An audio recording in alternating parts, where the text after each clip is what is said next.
We are entering into the midst of award season and Halloween season, which means horror films are about to be in full swing.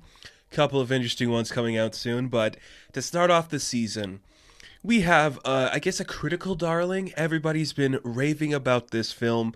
The festivals it premiered at were like, this is the one to watch. Critics I admire and respect have been praising the sirens of this movie. It is Barbarian. Wide release September 9th, and we have a horror film to start off the season. The thing about this film, I genuinely think, was the overhype was there. It was like, this is game changing. It is a beautiful film. It is like such a unique vision and distinctive thing. People are like, this is the modern Malignant, and Malignant came out like last year. It's like, this is like that kind of movie. You got to admire it, right? So I watched Barbarian, and I think because I went in with these certain expectations for what this was going to be, I did come out feeling a little less satisfied with the product overall. That being said, this film is not bad in any terms. It gets its point across well. It tells a concise story that is slightly interesting.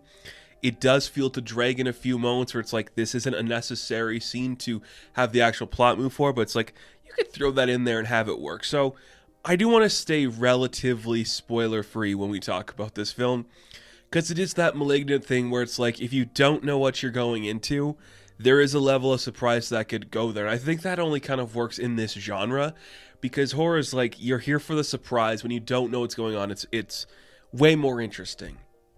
But I'm just going to say this. Here are a couple films of old and new that I would compare this to, if that makes sense. Texas Chainsaw, Psycho, X, Malignant. Is there other ones? There's some other ones that you could see. Halloween, I guess, in a sense, kind of like that suburbia thing. It definitely feels like a director that is taking inspiration from other horror films to make this piece very special, but because it's also taking pieces from other horror films, you can predict these scenes that are coming up, and you feel like this is going in a way you could expect. There are a few creative twists and turns that I enjoy. What really surprised me, and the things that I really liked about this, the lighting is great. When you're using dark tunnels, you have to make that look scary. They did it perfectly here. The use of light and dark was so incredible. Some really interesting editing choices that shook me. I was like, there's one in particular I was really blown away with. It's this woman lying in bed. The camera pulls back a little bit, and then it just cuts to her in the morning time. And I'm like, that is really beautiful. And it's such a simple shot, but I think it looked really great. The camera work was very dynamic when it switches between different aspect ratios. I thought it was naturalistic. All that was really cool. I did enjoy that. The acting was great. Again, I don't want to say too much about the characters because it's a film that when you go in not knowing, you're going to be surprised with the choices it makes, and that's kind of a par for the course. Like, that's kind of fun for it. But every lead character, I'd say there's about maybe 3 lead characters. They all do fantastic. They have great chemistry. They have great camaraderie. They talk like real people. That might be one of my favorite things about the script is everybody behaves like a real person and acts like a real person in, the way they should be in terms of that story. That's cool. Where it loses me is something I'll talk a little bit at the end here. I just don't think this is a game-changing movie, and maybe it doesn't need to be. Of course it doesn't need to be, but this is not something that's treading new ground, if that makes sense. And that's okay for the horror genre. It kind of makes it simplistic if you are somebody who does what I do, or you are an avid fan of horror. When you are experiencing these stories all the time, you see the tropes and the cliches approaching, and it doesn't really stick with you like that. And maybe because I went into this with like, this is getting festival buzz, everyone's talking about this film, it's going to blow my mind. I was impressed with what I saw, but I didn't leave the theater being like, this is must see, or that this is genius. I was like, okay, yeah, this is X. And I like X a lot. I think X has a message I like more than this movie, if that makes sense. But there's something about this that feels, yeah, okay, I could see it again. I would tell people to watch it. I don't know if I can say you should run out and see it in theaters. that kind of sucks, but it is something that you are in for a ride, and that ride is compelling. That ride is something creative and unique, but it's a ride you've probably seen before, maybe in different cars, maybe on the same road. And that is kind of sad, but it's kind of cool at the same time when we can still do these things and have them work the way they work for people. Kind of compelling.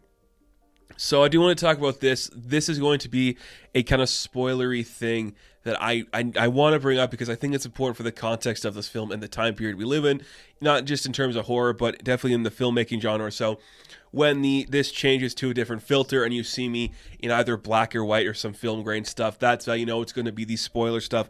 This is the one thing I do want to tell people about this film before you go into it with tempered expectations. It is very much in the same vein as films like Last Night in Soho and Black Widow, and there's other examples where it is like a male filmmaker or a filmmaker making a character who is like an amalgamation of people, a part of the Me Too push in terms of a male character, and they either learn the lesson or they don't learn the lesson, and it's like trying to show that they are in support of the female side of the Me Too things by making a male character that acts a certain way. And it doesn't work as well as other ones do. I think Black Widow does it better. Men does it better. It does it better than Last Night in Soho, where it's obviously like a male director trying to say something stupid that shouldn't be said. Or maybe that they just sound like they're assholes for saying it. It's a hard thing to broach, but I just want people to point out, like, this is going to have a really shitty message attached to it about that kind of stuff. It's interesting to say the least how they broach it, and how they try to resolve it doesn't work as well as something like Men. As I said, I think Men takes the basic concept of that and plays with it a little bit better in terms of like the Me Too stuff, where it's like, oh, this is a male director saying something about that movement, but he gets the point across better. This male director, who's a young director who's never really made a big feature like this before, the message is kind of lost in translation. It's something I wanted to put out there. I don't know if other directors or other critics are talking about that, but I definitely noticed that watching this.